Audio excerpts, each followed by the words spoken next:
On va commencer à 80 personnes. C'est la première fois qu'on commence aussi nombreux. D'habitude, on atteint ce chiffre en cours de discussion. Donc là, c'est très bien pour l'ouverture. C'est parfait. Donc, bienvenue à tous pour cette 16e semaine et 15e Mondo des Ligues d'Occitanie et de Nouvelle-Aquitaine. Nous recevons ce soir André Parent pour nous parler du kata. Alors, le kata, selon Kano Jigoro, est l'un des 4 piliers de la méthode qu'il nous a proposée, celui qui, avec le randori, complète la part physique du judo.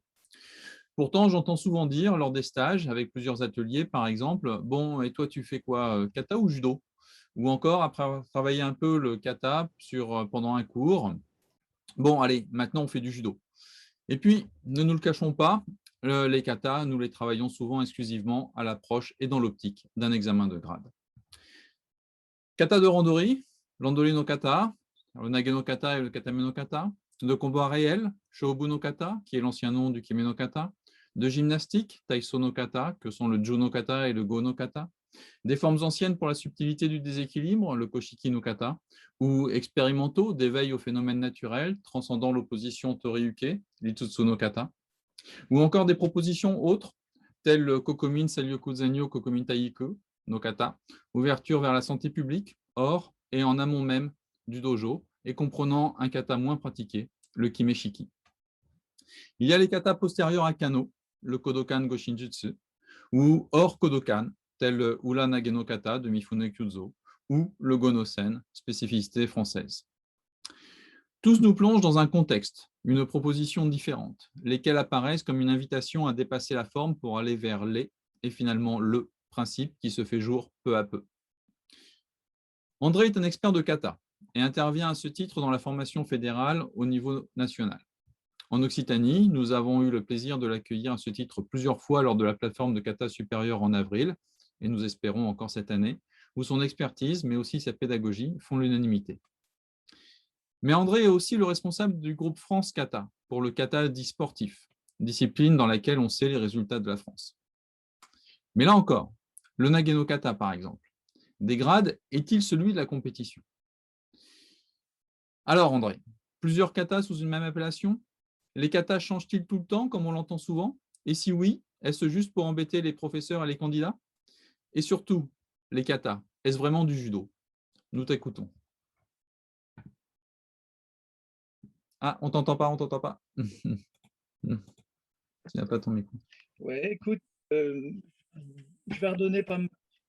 Je partage mon écran? Ouais. Ouais. Je vais redonner pas Ouais. mal d'éléments que tu as donnés, hein, je m'en excuse, mais j'avais fait ma présentation, j'aurais dû t'appeler avant. Écoute, on va la vivre comme ça, puis on verra bien, hein. Bien sûr. Cette pression, on va y aller dedans. Je présente déjà le kata, après je fais partager. Voilà, kata et compétition. Bien, bonjour à tous et merci à toi Yves pour ton invitation. C'est vraiment un honneur de venir partager quelques réflexions sur le kata avec un panel de passionnés comme le vôtre. Et je vous avoue que ça met un peu la pression parce que je ne suis pas sur le tapis, vous aurez compris que je suis sur le tapis. Ça me met d'autant plus la pression que, comme je connais bien l'intérêt que la Ligue porte à ce secteur d'activité avec des actions, comme tu l'as rappelé, le stage kata supérieur de Montauban initié par Ramon, le stage international kata d'Albi piloté par Stéphane Béga et Marquez est dirigé, animé par des membres de l'équipe de France depuis 2 ans. Un tournoi du circuit national kata organisé par Michel Casse de votre ligue, que vous connaissez bien sur Montpellier depuis une dizaine d'années, sans compter vos séances de travail kata à la Maison du Judo de Toulouse, sous l'œil expert de maître Jacques Seguin. Vous avez par ailleurs dans votre région, ce qui n'est pas pas une mince affaire, 2 formateurs nationaux kata en la personne d'Alexandre Russell et de Franck Filen. Bref, vous avez une région qui est riche en événements et des personnes de qualité qui insufflent l'esprit que j'aime bien partager à travers cet exercice. Me concernant, je n'ai aucun souvenir de mes débuts en kata, ni même en judo d'ailleurs, pour la simple et bonne raison que mon enseignant n'était autre que mon père, qui fut un des pionniers du judo dans l'Est et qui fut président du Collège des ceintures noires de l'Est. J'ai toujours été sur les tatamis avec lui et j'ai pratiqué le kata dès mon plus jeune âge. Même dans mes années filières, sport-études et BJ, je me souviens travailler le kata au retour à la maison. Je suis donc, comme tu l'as rappelé, formateur régional, chargé notamment de l'harmonisation du corps de juge en Lorraine et dans le Grand Est depuis. formateur national kata depuis 2004. J'entame ma 5e Olympiade.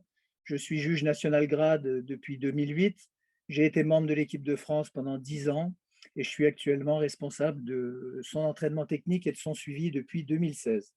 Au niveau juge, kata compétition, je suis juge continental avec 5 licences depuis 2016, mondial avec 3 licences depuis 2018. Et à la suite de Michel Casse et de Franck Filen, tous deux issus de votre région, j'ai repris la formation et le suivi du corps de juge national compétition kata depuis 2018. J'ai par ailleurs effectué, comme beaucoup d'entre vous, 6 séjours au Japon, dont 4 exclusivement en rapport avec les katas. En 2013, pour les championnats du monde à Kyoto, où j'ai participé à la finale Kimeno.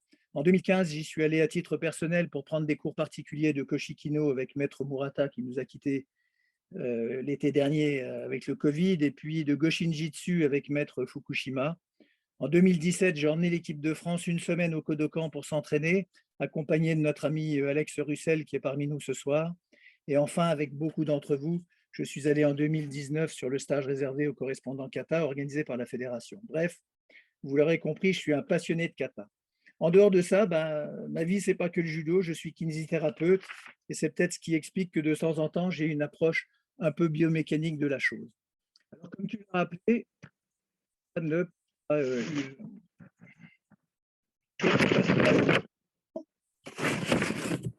Oui.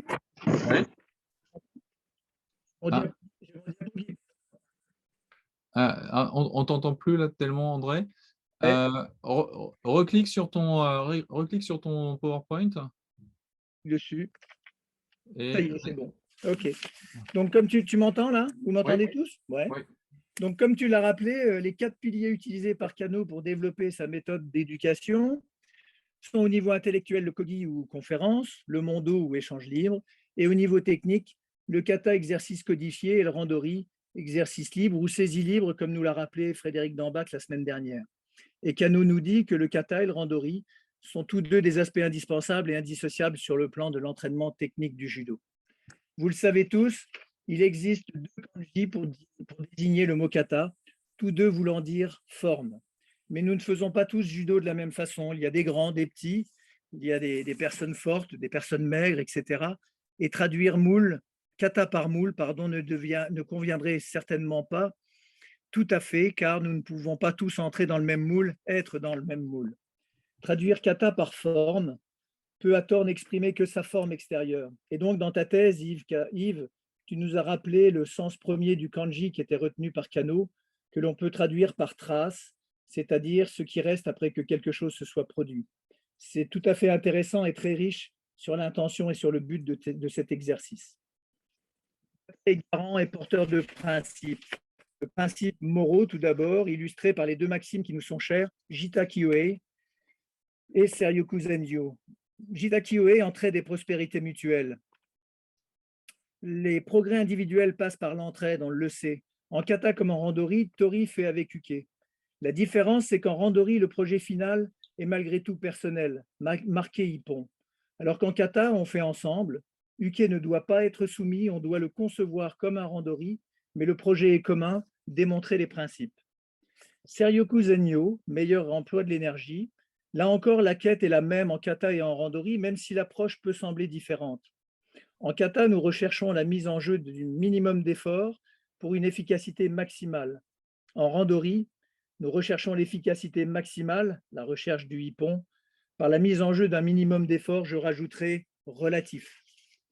Et puis bien sûr, des principes mécaniques, chaque séquence technique devant illustrer le triptyque Kuzushi, Tsukuri, Kake. Et chaque technique est porteur d'un principe, de principe mécanique. Le travail des appuis pour agir-réagir, de la posture pour agir-réagir, de la garde pour agir-réagir, le rapport à la distance que l'on retrouve en kata comme en randori, le travail des déplacements des teisabaki, le bon timing, la variété technique tant en tewaza, en ashiwaza, koshiwaza, enfin en tachiwaza, en ewaza, quand jiu-jitsu. Chaque technique étant porteuse d'un principe. Un enroulement, ce n'est pas une bascule, un balayage, ce n'est pas un fauchage, etc., etc. Le kata est donc un ensemble de techniques codifiées qui permet de transmettre le savoir par la pratique. C'est en fait une scénarisation, sans être du cinoche, d'un combat, ce qui implique une interaction effective entre tori-uke, où toute anticipation est néfaste. Le judoka doit donc puiser dans le kata les principes qui lui sont nécessaires en randori, et le travail de ces katas nous permet d'élargir notre éventail technique et de travailler des techniques qui s'avéreraient dangereuses en toute sécurité aux ennemis. C'est en fait la recherche et l'expression du geste juste, c'est-à-dire un geste efficace et beau. Un geste peut être efficace, mais ne pas être beau du tout. On le voit souvent en shiai ou en randori. À l'inverse, un geste peut être magnifique, mais être dénué de tout sens, ne pas être efficace du tout. Quand on a un uke qui triche, qui se jette. Et donc, Kano nous dit que les katas sont l'esthétisme du judo et qu'il faut véritablement les étudier pour arriver à la vérité et à la beauté du judo. Le kata nous nourrit donc par la technique, le corps, enfin aussi bien le corps que l'esprit.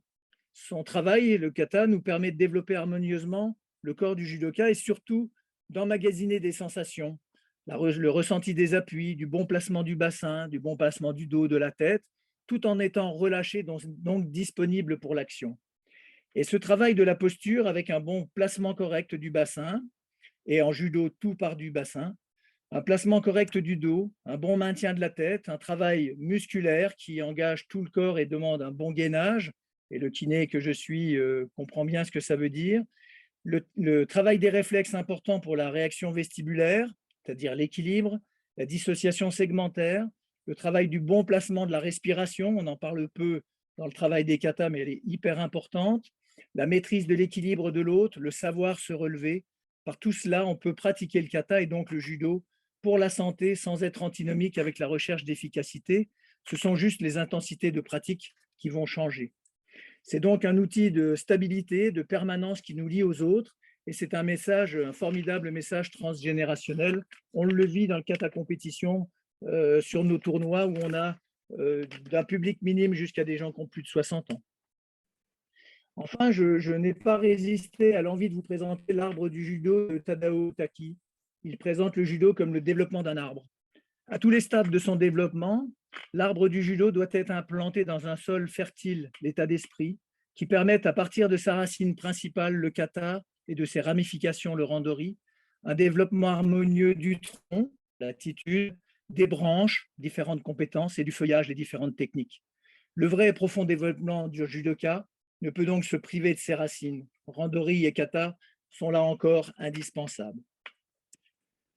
Plus je travaille le kata, plus je le pratique et plus je suis scotché véritablement par leur construction, leur logique, leur valeur pédagogique et leur complémentarité.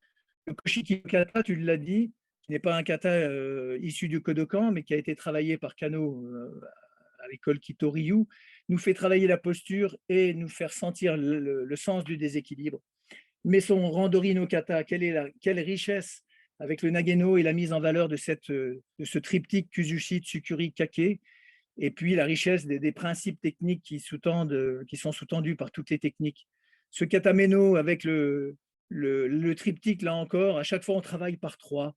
Le triptyque contrôle, mobilité, continuité. Pas de mobilité sans contrôle, pas de continuité sans mobilité, pas de continuité sans contrôle. Les enseignants feraient bien certains de prendre en compte ces éléments-là pour construire leur geiko et proposer des séances de newaza. Le kimeno, kata dit de la décision, comme tu l'as dit tout à l'heure, que je traduis plus volontiers moi par kata de l'action décisive, parce qu'initialement nommé Shinken Shobunu kata, kata de la vie ou de la mort, c'est pour moi l'enseignement et le travail du Tei Sabaki. Et puis le Juno kata, kata gymnique mais dans un contexte d'opposition, qui avec le Gono kata représentait le Taizo no kata.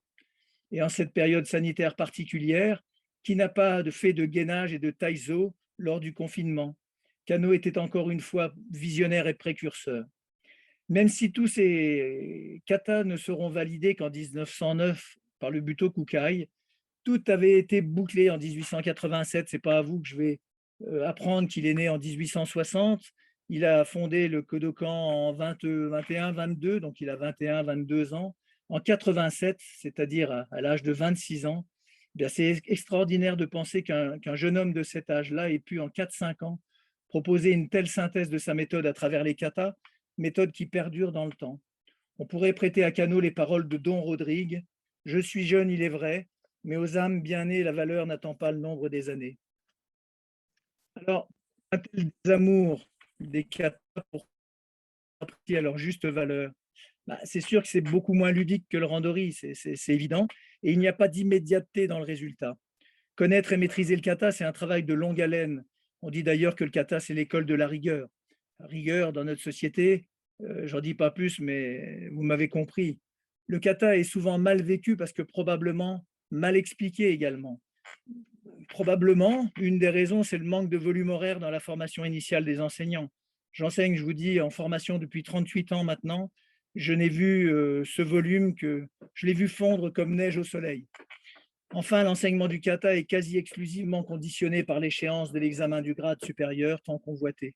Il est donc souvent vécu comme une contrainte de dernière minute et il devient un copier-coller d'une prestation, forme extérieure, qui devient rapidement pour certains une revue de détails. On sait tous qu'un copier-coller, on va être obligé de passer par là, par la reproduction du modèle, mais le copier-coller, c'est bien quand on a l'original. Quand vous commencez à faire une copie d'une copie, pour peu que votre encre et votre papier soient de mauvaise qualité et que vous ayez une tête de lecture qui soit pas bonne, eh bien, au final, ça devient illisible. Et c'est la raison pour laquelle je pense qu'il nous faut revenir et reparler un petit peu de ce contexte d'enseignement qui n'est pas utilisé uniquement dans les arts martiaux, hein, c'est utilisé dans tous les arts. On sait que c'est lors du théâtre no que ça a été développé. C'est un concept d'enseignement en 3 étapes. La première, c'est Shu, l'imitation du principe, apprendre par la reproduction du modèle. Je vous ai dit qu'on était obligé de passer par là. Le maître montre et je reproduis, mais ça ne suffit pas. Mimer, c'est rester à ce stade Shu, voire pour certains être dans les choux. Et donc, il faut passer à la deuxième étape, qui pour moi est la plus riche, pour chercher la partie cachée de ce qu'il y a derrière, d'essayer de comprendre le principe. On va déstructurer le kata, on va essayer d'en comprendre la création interne. Et ça, c'est le boulot du formateur, c'est le boulot de l'enseignant, d'essayer de faire comprendre ça aux gens. Le stade ultime, bien sûr, c'est l'intériorisation de ce principe, enfin du principe, c'est-à-dire qu'il faut vivre le kata, il faut le faire sien, il faut devenir le kata, il faut le ressentir. C'est probablement le travail, enfin, c'est en tous les cas le travail que j'essaye de faire avec les membres de l'équipe de France.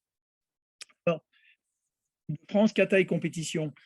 Qu'en est-il? Ce n'est pas une histoire nouvelle, la compétition en kata. Les premiers grands prix techniques en France ont eu lieu dans les années 70 et il était exclusivement réservé aux filles qui n'avaient pas encore accès à la compétition. Je remercie Guy Smiley qui m'a procuré ces articles-là.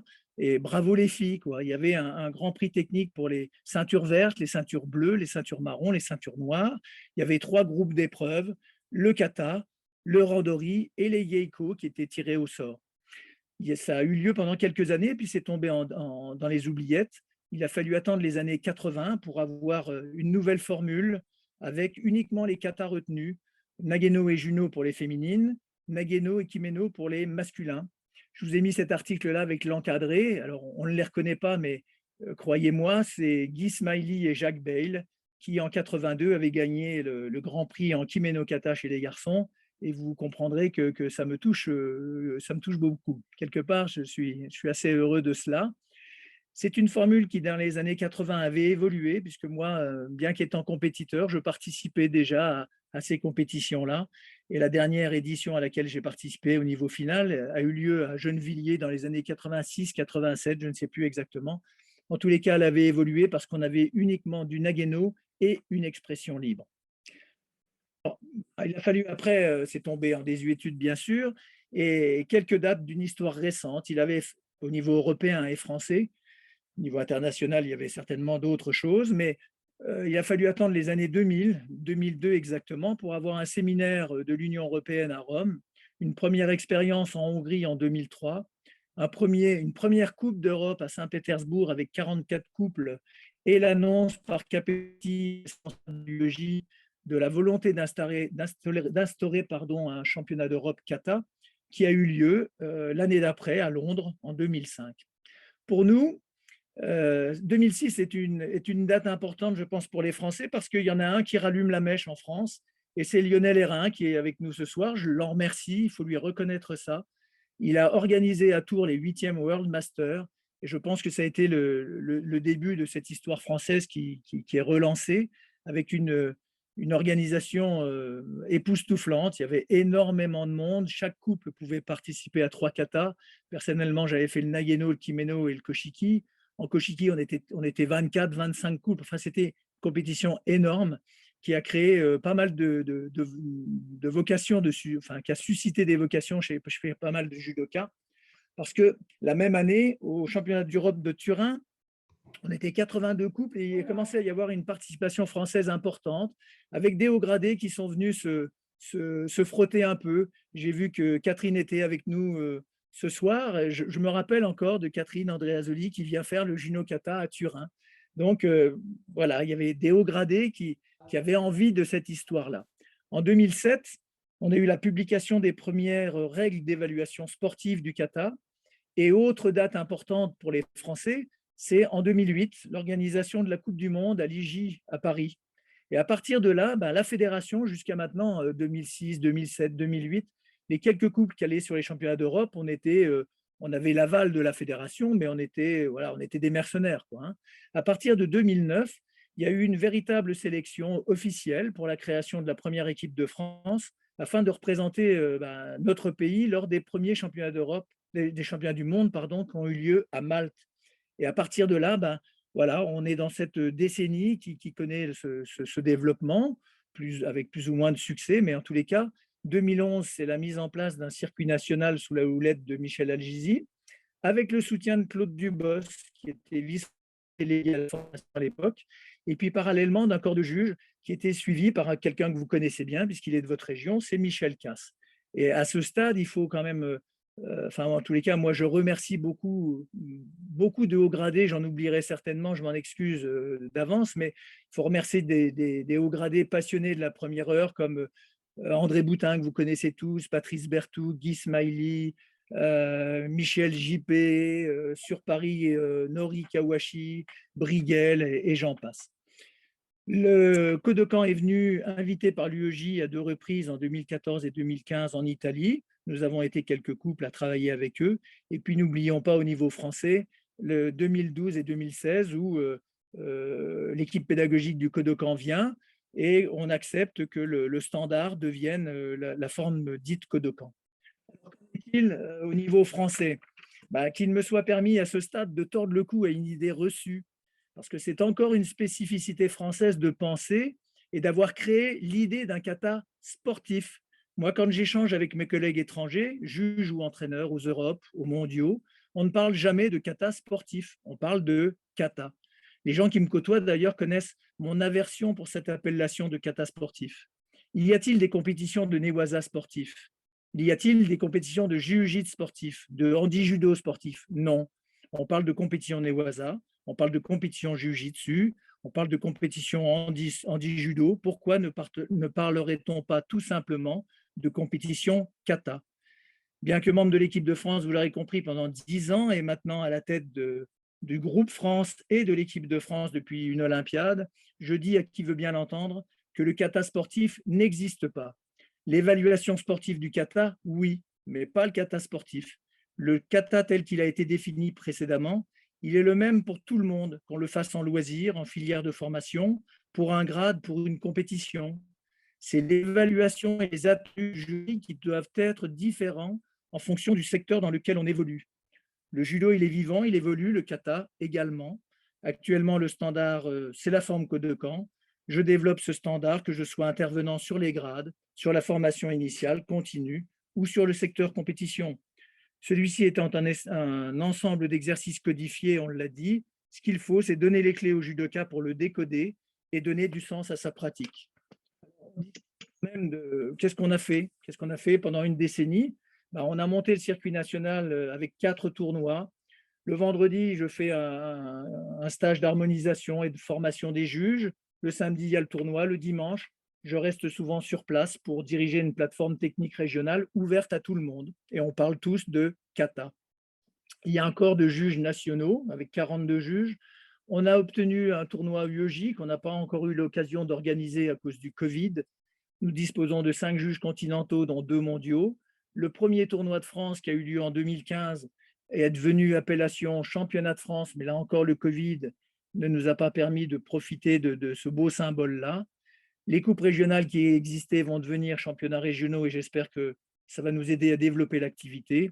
Et au niveau international, la France a terminé première nation européenne lors des 3 derniers tournois, championnats d'Europe, notamment grâce aux jeunes, aux 14-18 ans, aux 19-23. On a vraiment de très bons judokas talentueux et je pense que la France peut devenir une grande nation du kata également. Sur l'Olympiade 2016-2020, le groupe élite n'est pas en reste, puisqu'on a réussi à ramener 10 médailles, dont 3 titres de champion du monde, tous en kimono. Et vous avez un couple champion du monde dans votre région, en la personne de Bega Marquez, qui ont fait champion du monde en 2018. Enfin, sur les derniers championnats du monde en 2019 en Corée, on a ramené deux médailles d'argent. Je peux vous assurer qu'on était à 0,5 points de piquer, excusez-moi l'expression, mais de piquer le titre cette fois-ci en katameno avec le couple Fourmeau-Nguyen et que les 3 places de 4e en Kimé, Nageno et Juno auraient largement mérité sans chauvinisme aucun de monter sur le podium. Je veux remercier tout le monde, bien évidemment les élus qui me font confiance depuis autant d'années, les gens de la DTN et puis tous les judokas sur les tapis qui ont bien compris que la recherche, c'est le geste juste et que le kata, c'est un état d'esprit, qu'il faut le vivre, qu'il faut l'incarner et plutôt que de l'exécuter de façon mécanique.